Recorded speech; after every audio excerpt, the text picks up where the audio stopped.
So basically, the kind of interview that I wanted to talk about was how you've had, three 1,000 point scorers um, since my freshman year. So that's Jami Tham, Shanika, and Akira. Can you kind of explain um, how the team has grown together, maybe in the past 4 years since they've been here? Specifically, like Tham, Pierkin, and Wiggins. Okay. They've been together for 4 years, so they've gotten to know each other well. They study the game, they understand the game, and they understand what we're trying to do as far as offense and defense. So that really helps them out a lot. They've been very helpful, to other kids to help them learn, what we're trying to do in that. So it's made my job a lot easier to have, particularly those three on the team. They've been, team captains for the last probably 3 years, all of them. They've been on our leadership team, so they understand what we're trying to do, and it helps out a lot. Okay. Okay. Can you tell me, like, specifically what each of them provides to the team, maybe in terms of like their game style, and maybe like leadership as well? Starting with Shanika, I guess, since she's been here, this is her 5th year. Um, her first couple, her freshman year, she was very tentative, was afraid to get out there and make a mistake, even though she's been, a starter since she's been here. And she's, got over 1,700 points now. So, she just brings leadership. She plays hard. Her teammates know that she's going to be there defensively to help them out if they lose their person. We can count on her pretty much for a double each game. And she seems to just, when it's game time, she, understands that, and she brings what she needs to bring to help the team win. Sometimes it's not always the effort that I would like for her to have out there. Right.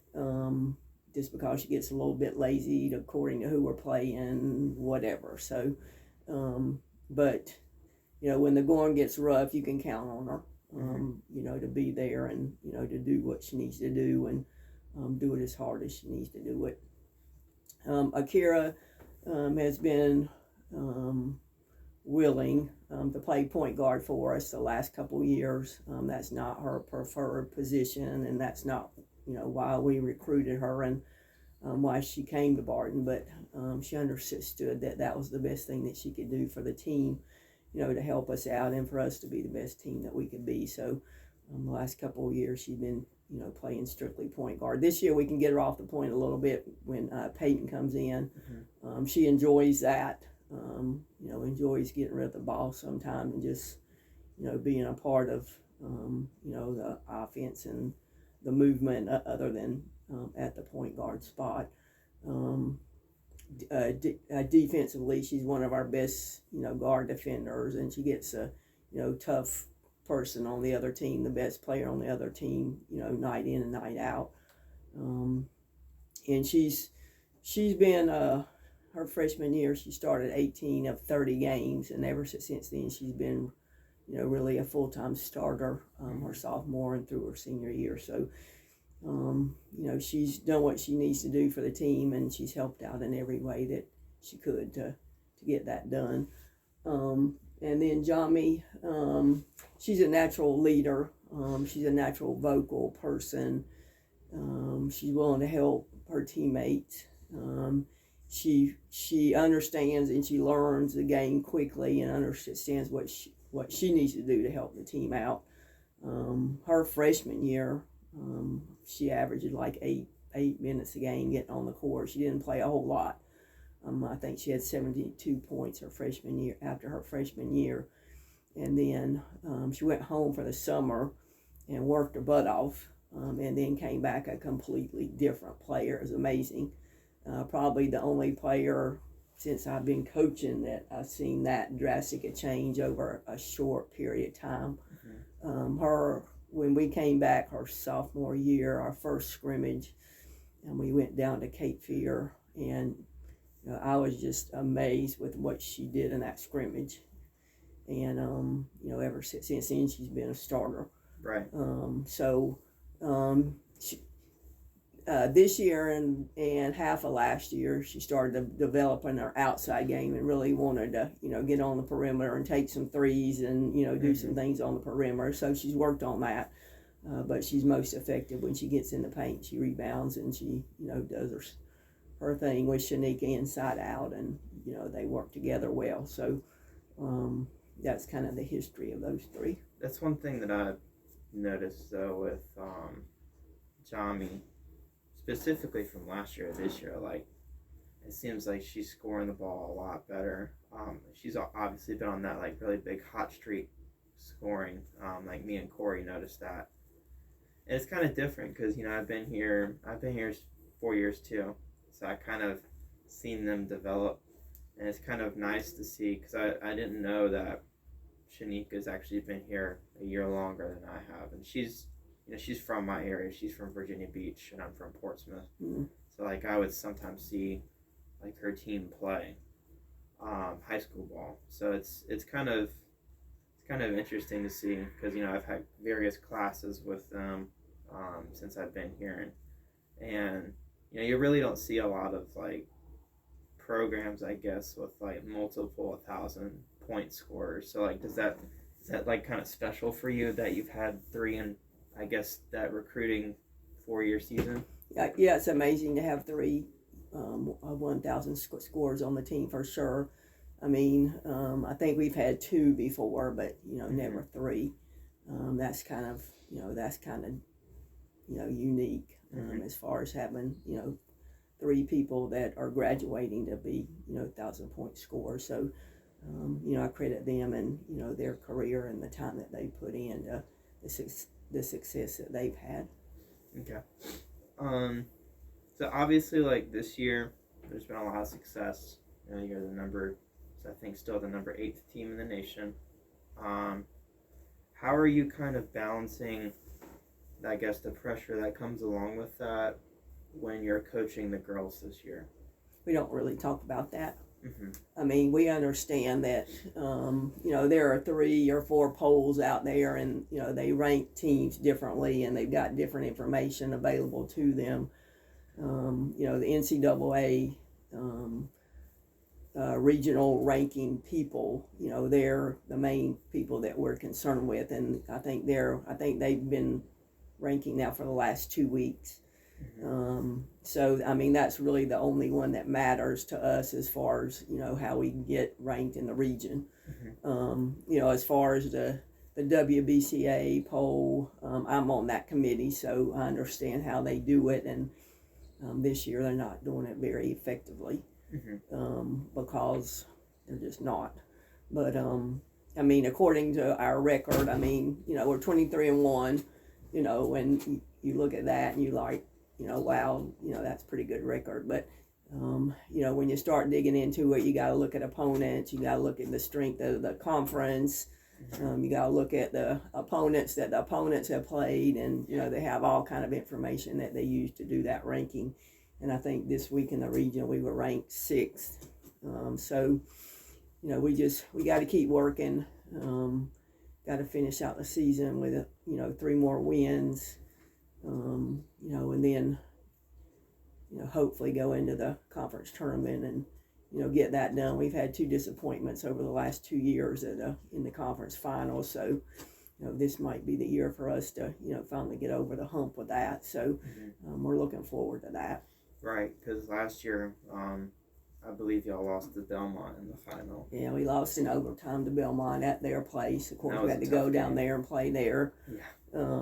But I mean, and we had to lead the whole game and then blew it at the end. And then the year before that, we were down at Wofford playing Limestone, and we beat them, both games by 10 or 11, 12 points, and then had a big lead in that game and blew that. So we've had 2 disappointments over the last 2 finals. So like I said, I hope we can get over the hump this year.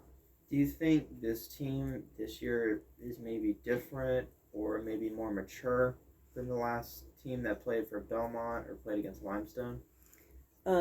For sure. I mean, they were all three there. So I mean, they've had the heartache and they've shed the tears and all that. So they know how that feels. So and we've been a little bit more prepared this year, I think, for back-to-back games because we've had a lot of back-to-back games this year. And we just finished two tough back-to-back games. Against Chowan, we got battered and bruised, and then we had to turn around the next day and go, down to Francis Mary, and they've got post players that did the same thing. So, we were able to get through that hump, and I think that was a positive thing for, particularly, our post players that did get battered and bruised during that time, that they were able to step up and, play at the level that they needed to play at. So I think that helps us. It also helps us that, we can go down there and play back-to-back games and be champions. So, we don't have to worry about initial game here, which is always like basically the hardest game to really get psyched up and play. So we don't have to worry about that game. We just got to go down there and play 2 games. Right, because your team's pretty healthy in terms of like not getting injured. Well, as soon as we get Lauren back. Yeah. Do you mind me asking? Is she injured or? Because me and Corey were wondering. She hurt her knee at the Belmont game. They think it's something with her cartilage with her pass. She tore ACL in high school, and for some reason the cartilage didn't heal exactly right. And all of a sudden, she took a fall down there or a bump, and it caused it to react or whatever, the problem is. So she's having to deal with that problem, and I think she'll be ready to get back on the court next week. Okay. So hopefully we can get her back and going. Because I know we've been kind of eagerly waiting for her to get back because she can really do some special things with the ball. I just hope that she's able to get on the court and do what she was doing before she got hurt. Right. Right. So that's gonna be something for her to get done and mentally be ready to do that. So we'll see. A few more questions. Have you kind of reminded your girls anything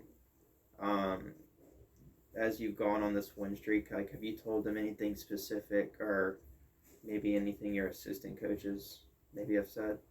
Well, I think the main thing that we have tried to get across is that we're in control of our destiny. Whatever happens is going to be because of what we do, not because of what another team does. So, if we're not focused and, we're not giving 100% effort, we're not doing the things that we need to do, we can easily go out on the court and lose. So, we basically control our own destiny right now, and, we just got to go, ready each game and, be able to put out what we need to put out, and not play down to our competition level, and not get bogged down with officials and all the other things that come along with competitive games. So we just got to stay focused and do what we can do, control what we can control, and move forward. Right, because I know I've noticed it all my 4 years, like especially like I've seen you coach Peterkin in the games, and sometimes she gets very like emotional, and sometimes it's kind of maybe hard to maybe like reel players in and get them focused, but I think it seems like she responds well maybe to your coaching style. Well, she's a very emotional player, and she's like that on and off the court, and sometimes her emotions get the best of her, which she understands that, and she's trying to do better with that, but she's just emotional, so you just have to kind of help her get through those situations. I think I have 2 more questions. I know you have 2 assistant coaches, and some of them, I know Tierra's kind of less vocal. Tyree, sorry about that's that. Right. What do they kind of provide in terms of like helping you with coaching, or what do they provide with like players? Tyree's, he works for the police department here in Wilson. He graduated from Barton. So I've known him forever. And when he was a freshman, he came in. Actually, Daniel was his principal down in New Bern at his school that he went to. So Daniel, talked him into looking at Barton, and he ended up coming here. So, and then he's like, well, if you want to help with the women's basketball team, you can. So, he's been with me ever since. But he's just a tremendous help. He does anything that I need for him to do, as far as anything for travel, calling restaurants.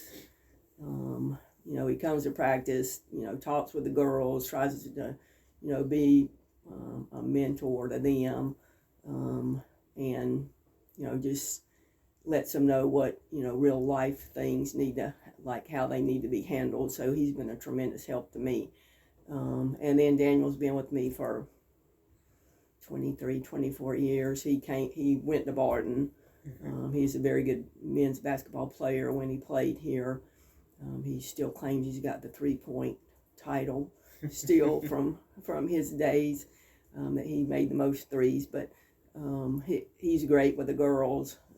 He loves Barton. He loves working with the basketball team.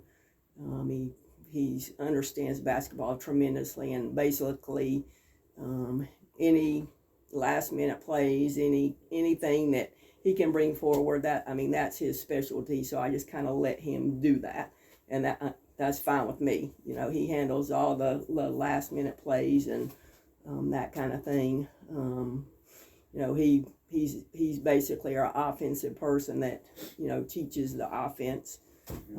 He can draw up plays for whoever he wants to draw up, and he's just got freedom as far as what he wants to do.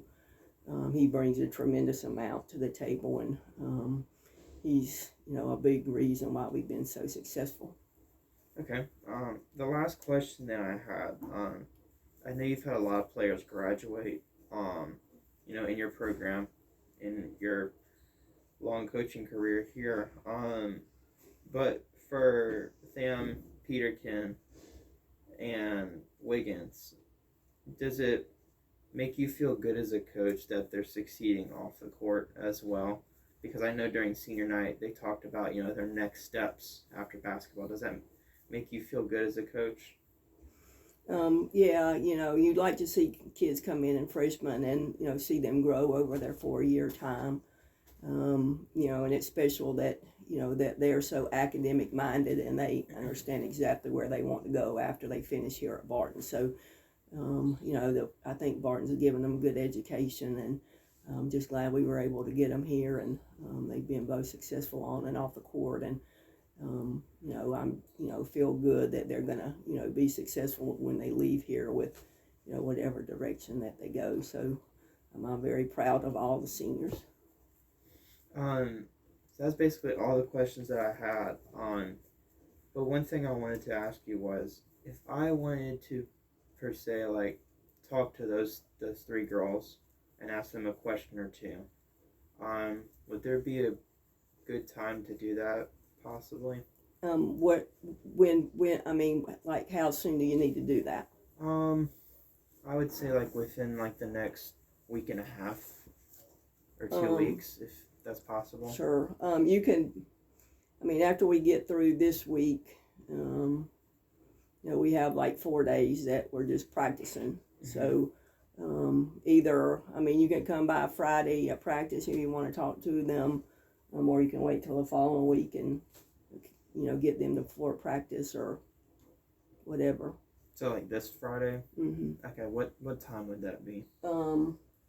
This coming Friday, we have practice coming up at, get back from Lees McRae on Thursday, so we got practice at 4:30 on that Friday. Okay. So, if you want to come by at 4 or whatever, just let me know, and I can tell them that they need to be here at 4, so you can ask them whatever questions. Or, we got practice on Saturday as well, and then, Monday, Tuesday, Wednesday, we'll be preparing to go to the conference tournament. So, okay, I think whatever day you want to come by, it's not going to be that strenuous for them to answer a couple questions. Yes, ma'am. I think I'll put down for that Friday. Okay. To come by a little early and talk to them. Okay. but I think that covers everything. If I have any other questions off the top of my head, I'll shoot you an email. Okay, that's fine. But thank you for everything. No problem. I know Corey was looking forward to this too because, we've been following the team pretty well, and we've as a student here, like it's pretty exciting to see like, we're getting some recognition and a lot of our players are succeeding. So like, I know there's a lot of pressure, but I think you said it. You hit the nail right on the head that you don't really focus on that. You just focus on the destiny that you really control. And I think that's really important. So. Yeah, I mean, that's all you can do. You can't help how, people rank you or look at your record. Wow, they should be higher than 8 or whatever. So that's, neither here nor there, and nothing that we can control. So, we just got to keep winning games and keep doing the best that we can, game in, game out. That's all you can do. So thank you so much. Thank you, buddy. Yep, You have take a good care. day. You too.